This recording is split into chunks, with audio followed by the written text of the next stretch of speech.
still outside the embassy for now until security rock up. Apparently, Ciaron tells me there's 17 cameras here. In this alley, yeah. Have you had trouble with security? Yeah, constantly with the multi-layers of British authority. I was 3 weeks here 24/7 in the summer before we went to Ireland to ask to beseech the Pope to intervene in this situation. And then I've been 4 weeks here, 30 days here, this time 24/7. So Harrod Security, initially one of the head guys said this was their private road, and I came out to reclaim the streets among other movements, so we reclaimed this alley. And we've had liturgies here, kind of post-clerical Catholic liturgies, and we've played football here, had a football game between WikiLeaks and the Deep State. Oh, wow. And we've had music here. Still half-time on that one. We're a second-half team. And we went to the Pope. The papal nuncio and the papacy have a long history of trying to intervene with, especially with executions in the United States, but also the Bobby Sands death and the 9 others who died on hunger strike. And also the miscarriages of justice have occurred in this country with Jerry Conlon, who I knew, who did 16 years. His father died in jail after coming to London to get his son a lawyer. And the Maguire family, who Giuseppe was to stay with that night, his in-laws, they were all arrested. I met Vincent, who was 14 when he was bashed and tortured. He did 3 years jail. His mother did 11. So there is a history of non-violent intervention by the papacy. Does the Catholic Church get it wrong sometimes? Oh, yeah, a lot of the time. I mean, every movement confronts the 3 temptations Jesus faced in the desert, which is power, wealth and status. So, feminism was co-opted within 20 years, punk rock within 7, rap music in 3. I was just talking to a young man who was he'd been 8 times to the Burning Man Festival, which began kind of anarchist scene out of San Francisco, now has celebrity tickets with lap dances and stuff like that. So we had a good run for 300 years before the Constantine shift in the 3rd century, and it went from being illegal to be a Christian in Rome to being illegal not to be one. If you read the Gospels, they're deeply anti-imperialist and non-violent.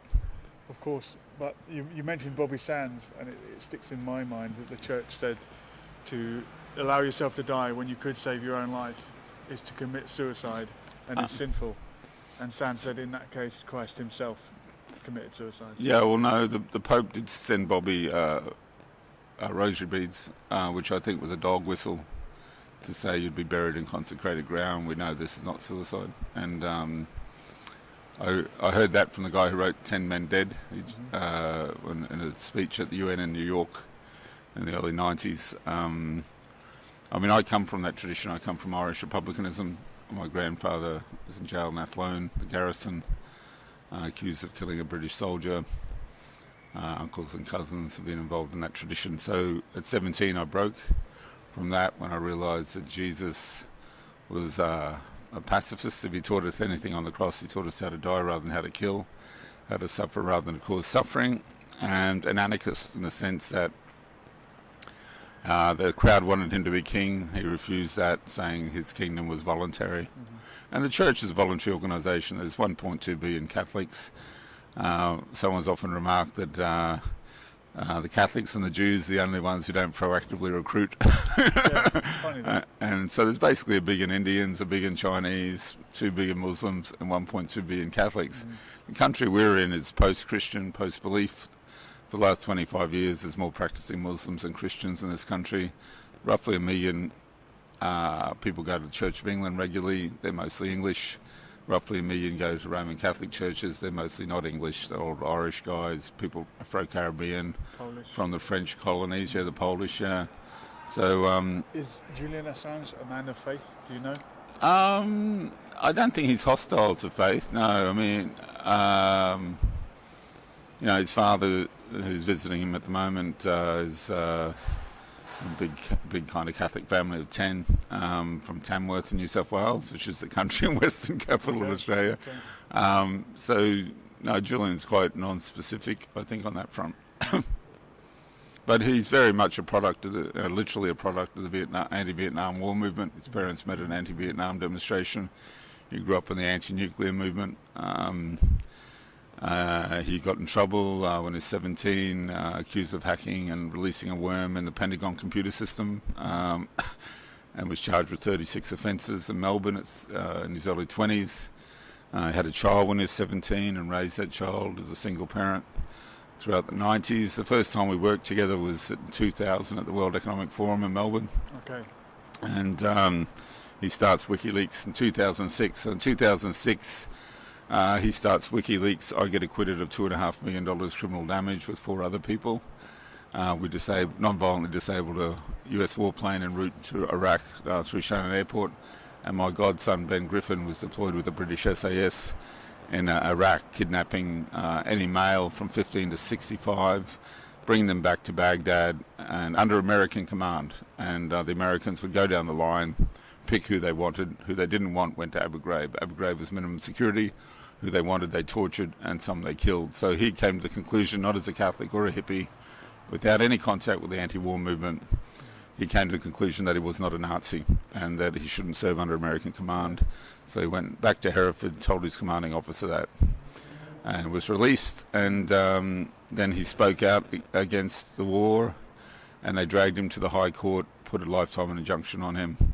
But he went on to create Veterans for Peace, which is now 550 strong, including Jim Radford, who was 15 at D-Day, but also men who were in the Falklands, in Ireland and Macedonia, as Ben was. Veterans for Peace. Yeah, Veterans for Peace UK, worth checking out and telling any veteran you know, because a lot of these veterans struggle with not only post-traumatic stress, which I struggle with from my 2 years imprisonment, but also with moral failure. Moral failure is what you let happen to other people.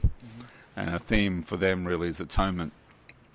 And part of their activism is that what Christians would call a repentance, a change of heart and mind back to being a human being and not a cog in the British war machine. Yeah. So I grew up with veterans. Our family house shares a back fence with Gallipoli Barracks, or Nogra as the Aboriginal word is. And so when I was growing up, kids in my class had parents in Vietnam. And now they go to Iraq and Afghanistan and Syria. And we have helicopters over the house every day. We can hear the rifle range. So that's part of we all bring our own story to this. I was an altar boy for 8 years. That's why I'm into things like this. Change your spirituality. Yeah, so I don't try and... The candle for Julian. Yeah, I mean the candle, is a fragile flicker. As the Quakers say, it's better to light a candle than curse the darkness. So I found a home in the Catholic worker movement, the anarchist suffragette. Liberation theology?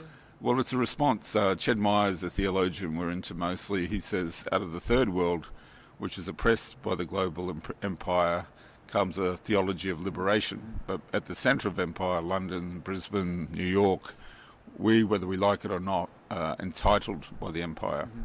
And out of that comes a theology of repentance and resistance. Obviously, a lot of people on the left had an affinity with the Soviet Union.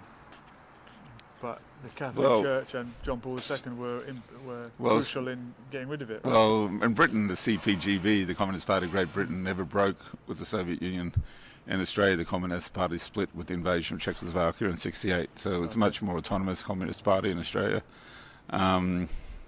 It's been accused, I think it was in Time magazine, that John Paul II sacrificed the movement in South America for the liberation of Poland, whether that's true or not. But when this Pope is an interesting Pope, you need to see the film by Wim Wenders, from a guy who did Paris, Texas, the Buena Vista Sister Club. And he's not a Catholic. The Vatican asked him to make a documentary. And Pope Francis, a man of his word, and unlike the left now, this Pope actually believes in the redistribution of wealth, which used to be the focus of the left before it literally disappeared up its own arse with identity politics. Yes. They used to make fun of us in the 70s saying we were into land rights for gay whales, and identity politics comes very close to that as 1 billion people starve. And so before critiquing this Pope, you need to see that film, because the useful idiots, as Lenin would call them, the neoliberal NGO leadership that has occupied the space after the collapse of the left.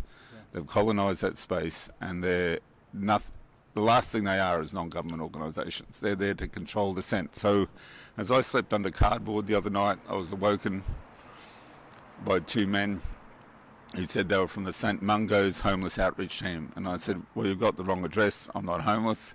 Okay. But they wouldn't take no for an answer. I came out and I said, look, you got to be careful, because there was a charity here in London working with the police, identifying illegals and deporting them. And I said, what group are you with? And they said, St Mungo's. I said, that's the charity. Okay. I said to the second guy, who do you work with? He says, I'm a London Metropolitan Police officer. He's dressed exactly like the other guy. Right. So Mr. Friendly comes on and says, where you're from a country, hasn't got status. And the other guy, being deported. The other guy handcuffs you. So so what these groups do, whether they're veterans organisations, or homeless, or prisoners, Amnesty International, they bottleneck your access to potentially radical constituencies, whether they be veterans or prisoners or homeless. And they're a scourge, and the careerists who run them, because I've lived with homeless people for 40 years, and I've worked professionally to make some money in Ireland especially, but Australia, the United States, with these charities. And the management, at management level, they can be managing McDonald's. The homeless are the commodity. The customer is the state. Yeah. So it's cheaper to deal with them through these groups than lock them up, which is expensive. And they're there to control dissent and to manage the poor. And, it's disgusting, really. And they're paid very well. You look at the Stop the War Coalition in the city, Lindsay Germain, her partner, they've been bankrolled for 15 years. Okay. And they've kept people away from Northwood headquarters, which is on the tube system, which is one of the most significant bases where they do drone attacks from, where they ran the war in the Malvinas from. And they also keep them away from Julian Assange. Malvinas being the Falklands to the Brits. Yeah, the Brits. Because my friend, Commander Rob Green, was in Northwood. He's a peace activist now, conducting that war. So I've been arrested there a number of times, but if you put 5,000 people around that base, that is more creative tension than 1.5 million marching through empty streets of London. It seems a lot of people in the resistance, or whatever you might call it, have been on the other side, and they've seen how it was. Yeah, I remember. They've had a change of heart or conscience. Sure, I had a friend, Joshua Castile, who came from a military family, evangelical family, graduated from West Point, Arabic speaker. He's an interrogator at Abu Ghraib. Okay. And he did about 150 interrogations, and he said he only met 3 who were either criminal or possible jihadists. And the one jihadist he did meet said, I've come from Saudi Arabia to kill you. Wow. And the jihadist then said, what I can't understand with you is that obviously Jesus was a pacifist. How could you be in the US military? Yeah. So that sent him into a tailspin, and he went to his commanding officer and said, I can't continue. And so they put him in a toxic pit, and he got cancer, and he died in his mid-30s. And he's a great man. You should Google him, Joshua Castile. And, friends have remarked that when these soldiers, especially the elite ones, when they turn, they understand imperialism, they take a very radical position, often. So I lived with Phil Berrigan. He was a veteran of the Battle of the Bulge. He killed many Germans. His mother was German. In World War II, had 3 brothers in the military, and his brother Dan Berrigan, a Jesuit, famous poet. And he led the raid on Catonsville, on the draft board raid in 1968. One of the iconic photographs and incidents of the anti-Vietnam War movement. Now, Phil ended up doing 13 years in prison, collectively, and I lived with him for a year, and I was mentored by him. And so at 22, I started with friends, a Catholic worker community in Brisbane for Aboriginal homeless youth. Now, many of those kids are now dead or in prison for a long time. They were doomed by the way Australia is structured and its refusal to address the original invasion and genocide, or attempted genocide. And their lives are just doomed. Because a lot of them internalise colonisation and think black is ugly, and some of them fight back and some of them resist. And the way I look is an act of solidarity, a sense of self-exile from my white privilege. I don't really buy this bullshit, because I was just talking to some of the security guards for the royal family here, the Qatari royal family in residence, and they had Cockney accents, and they're the white slaves that built Australia. Yeah. Irish, and EastEnders. Yeah. I mean, and that's why we're the only people who use the word mate a lot.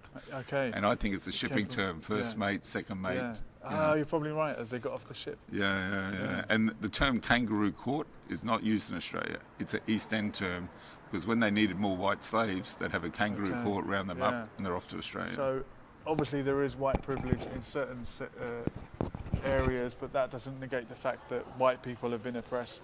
Irish people. It's about colonisation. It's not about skin tone. Yeah. And it's a distraction if you focus on the colour. Yeah, the last cop that arrested me in London was black, elite counter-terrorist officer, as I tried to blockade John Kerry as he came to... John Kerry is a former Vietnam veteran for peace or against the war, but he became Secretary of State and he came to this country to convince David Cameron to bomb Syria. And Warhawk. Yeah, Warhawk, where George Bush was a chicken hawk, but and Cheney and Trump all dodged the draft. If you got the money, and the Vietnamese were like this too. The elite Vietnamese communists, they sent their kids to Moscow to study. It was a peasantry. I just watched this 10-part series on the Vietnam War. It was very interesting. So Julian has spoken the truth. He's only published the truth. He's never published anything he's had to retract. And he's a product of the anti-war movement in Australia. And what's so not understandable is that in this city, 1.5 million people marched against the war that he's in trouble for exposing. And there's a handful of us down here standing in solidarity. Now, at this point, which I think is the end game, I'm basically here so he can look out the window and see a friend. Like he's become a personal friend. And that is his window. Up there, is it? That's his. He moves around a bit, but that's his. These are the windows of the embassy. Yeah. Well, we wish him the best, and I absolutely respect your round-the-clock solidarity. No worries. We all bring different gifts, and obviously he's a techie genius. Yeah. You're a filmmaker, and I'm pretty good at talking to strangers. Everyone must play their part. No part is too big, no part is too small. That's right. It's about non-violent resistance and solidarity. Well, and I know they put me in a cage. I was the only white guy in the jail in Texas. There were 23 of us in that cage, 6 cages in one room. The doors were open 16 hours a day, and I nearly had a breakdown. What saved me was the letters and correspondence that came in that not only bolstered my spirits, as they do bolster Julian's here, but it made it safer for me. The guards backed off. I got popular with Mexican stamp collectors and built my base from there. Very good. Well, look, it's a pleasure to speak to you. No. I hope we will do it again. Thank you very much.